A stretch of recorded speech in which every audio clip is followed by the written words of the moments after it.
जिले के चुनावी दंगल में हुंकार बढ़ेंगे राहुल गांधी। आज पटपड़गंज और ओखला में जनसभा को संबोधित करेंगे राहुल गांधी। रैली से पहले दिल्ली के वाल्मीकि मंदिर पहुंचे राहुल गांधी और वहां पर जाकर एक संदेश भी दिया। दिल्ली में चुनाव प्रचार में बीजेपी ने झोंकी ताकत। दिल्ली में सीएम योगी की आज 3 रैलियां। विधानसभा चुनाव में प्रचार के लिए अब 7 दिन बचे हैं। मंगोलपुरी, विकासपुरी, राजेंद्र नगर में जनसभा को संबोधित करेंगे सीएम। शाह, कस्तूरबा नगर, कालकाजी और बदरपुर में जनसभा और रोड शो करेंगे। कालकाजी सीट से बीजेपी के टिकट पर पूर्व सांसद रमेश बिधूरी के समर्थन में रैली करेंगे अमित शाह। जहां मुकाबला दिल्ली के सीएम आतिशी से है, कांग्रेस के सीनियर नेता अलका लांबा हैं। दिल्ली में चुनावी घमासान के बीच यमुना के पानी को लेकर सियासत तेज। केजरीवाल के यमुना में जहर वाले दावे पर हरियाणा के सीएम नायब सिंह सैनी ने जताई नाराजगी। केजरीवाल के आरोपों को नायब सिंह सैनी ने बताया बेबुनियाद। केजरीवाल को दी है चुनौती, बताएं इसमें कौन सा जहर डाला गया है। नायब सैनी ने पूछा कि कितने टन जहर यमुना में डाला गया, फिर बॉर्डर पर कैसे रोका गया पानी। घटिया और झूठ की सियासत करने में केजरीवाल का कोई सामना नहीं। यमुना में पानी में अमोनिया बढ़ने का दावा, आपने चुनाव आयोग में की शिकायत। आयोग ने हरियाणा से मांगा जवाब।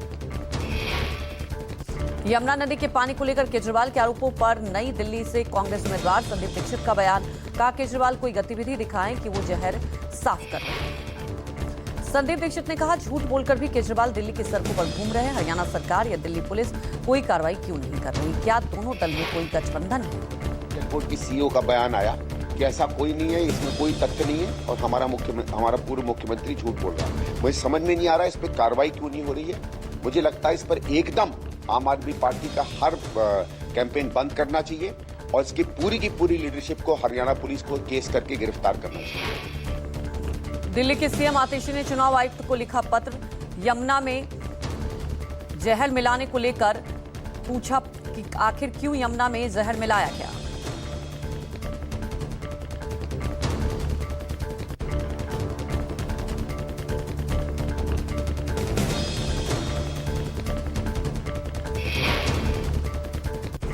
यमुना में अमोनिया के मुद्दे पर हस्तक्षेप करने की मांग की गई है चुनाव आयोग से।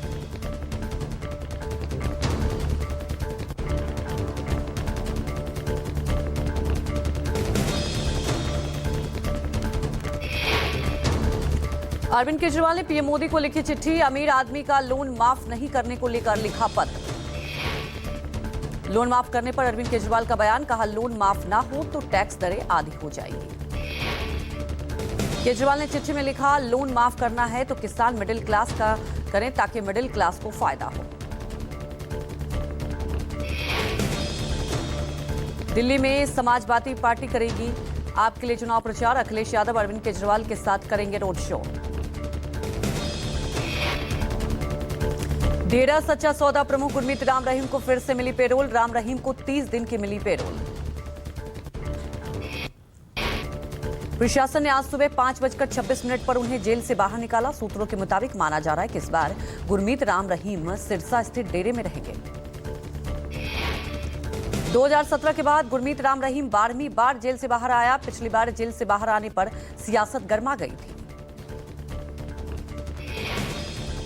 प्रयागराज महाकुंभ के लिए फ्लाइट के किरायों में भारी बढ़ोतरी पर आप सांसद राघव चड्ढा ने उठाए सवाल। किराए कम करने की अपील की। राघव चड्ढा ने फ्लाइट किरायों में बेतहासा बढ़ोतरी को बताया श्रद्धालुओं की आस्था का मजाक। सामान्य किराया 5,000 से बढ़कर पहुंचा 50,000। राघव चड्ढा ने फ्लाइट कंपनियों की मनमानी पर रोक लगाने की मांग की। श्रद्धालुओं की सेवा को बताया सबसे बड़ा धर्म।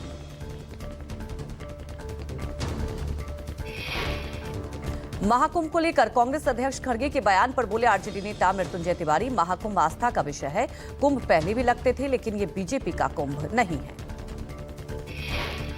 मृत्युंजय तिवारी ने कहा कि खड़गे का आस्था पर कोई सवाल नहीं था। सनातन धर्म को बीजेपी अपना बनाकर वोट की राजनीति करती है, इसी पर खड़गे का निशाना था। ओडिशा की राजधानी भुवनेश्वर पहुंचे प्रधानमंत्री मोदी। भुवनेश्वर में Utkarsh Odisha make in Odisha conclave का उद्घाटन किया। सीएम मोहन चरण मांझी भी मौजूद रहे। ग्लोबल इन्वेस्टमेंट समिट का आयोजन कर रही है ओडिशा सरकार, जिसका मकसद ओडिशा को पूर्वोदय विजन के साथ साथ भारत के लिए ग्लोबल इन्वेस्टमेंट हब के तौर पर स्थापित करना है। पीएम मोदी इस दौरान मेक इन ओडिशा प्रदर्शनी का भी उद्घाटन किया, जो एक वाइब्रेंट इंडस्ट्रियल इकोनॉमिस्ट डेवलप करने में राज्य के अचीवमेंट्स पर आधारित होगी। प्रधानमंत्री मोदी आज उत्तराखंड के देहरादून भी जाएंगे, जहां वो शाम 6 बजे से 38वें राष्ट्रीय खेलों का उद्घाटन करेंगे। इसका आयोजन उत्तराखंड में इसके रजत जयंती वर्ष के दौरान किया जा रहा है। 14 फरवरी तक उत्तराखंड के 8 जिलों में 11 शहरों में आयोजित किया जाएगा खेल। राष्ट्रीय खेलों में 36 राज्य और 1 केंद्र शासित प्रदेश भाग लेंगे। 17 दिनों तक 35 खेलों के लिए प्रतियोगिताएं आयोजित की जाएगी। शिवसेना यूपीटी नेता संजय राउत बोले, महाराष्ट्र में किसानों की हालत ठीक नहीं, राज्य के किसानों के लिए कर्ज माफी करनी होगी। राउत ने कहा, फडणवीस ने जो वादा किया था वो पूरा करना होगा। लाडली बहनों को 2100 रुपए महीने देना होगा। संजय राउत ने कहा, अजित पवार, एकनाथ शिंदे और बीजेपी ने चुनाव में कर्ज माफी का वादा किया था, पूरा करना होगा। रेबड़ी कल्चर लाकर इन लोगों ने राज्य को कर्ज में डुबो दिया है। यूपी के बागपत में बड़ा हादसा, निर्वाण महोत्सव के दौरान मंच ढहा, हादसे में 7 लोगों की मौत। मौके पर एम्बुलेंस न मिल पाने से घायलों को ई रिक्शा में बैठाकर अस्पताल पहुंचाया गया। हादसे बागपत की घटना पर सीएम योगी ने ट्वीट कर जताया दुख। जिला प्रशासन के अधिकारियों को राहत कार्यों में तेजी के निर्देश दिए। सीएम योगी ने घायलों को समुचित उपचार के लिए निर्देश दिए। ट्वीट कर कहा, ईश्वर दिवंगत आत्माओं को अपने श्री चरणों में स्थान और घायलों को शीघ्र स्वास्थ्य लाभ प्रदान करे। दिल्ली विधानसभा चुनाव के बीच नई दिल्ली सीट से बीजेपी उम्मीदवार प्रवेश वर्मा की मुश्किलें बढ़ी। पंजाब में प्रवेश के खिलाफ मानहानि का मुकदमा दर्ज किया गया। मामले की आज सुनवाई। प्रवेश वर्मा ने कहा था कि इन दिनों पंजाब की गाड़ियां दिल्ली में ज्यादा दिखने लगी है। उनका इशारा इस तरफ था कि पंजाब सरकार दिल्ली में आम आदमी पार्टी के चुनाव प्रचार में मदद कर रही है।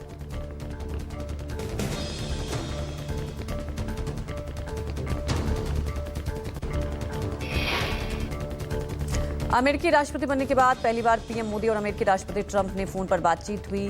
दोनों नेताओं ने सहयोग को बढ़ाने और रिश्तों को गहरा करने पर बातचीत की।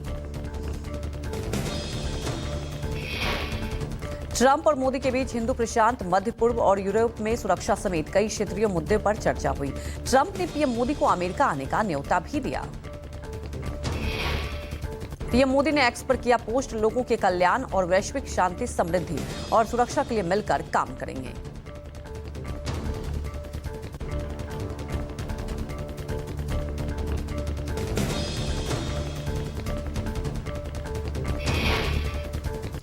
दिल्ली एनसीआर के युवाओं ने लॉन्च किया वेबसाइट। कॉलेज है .com नाम से लॉन्च की वेबसाइट। बेहतर कॉलेज चुनने में युवाओं को मदद मिलेगी।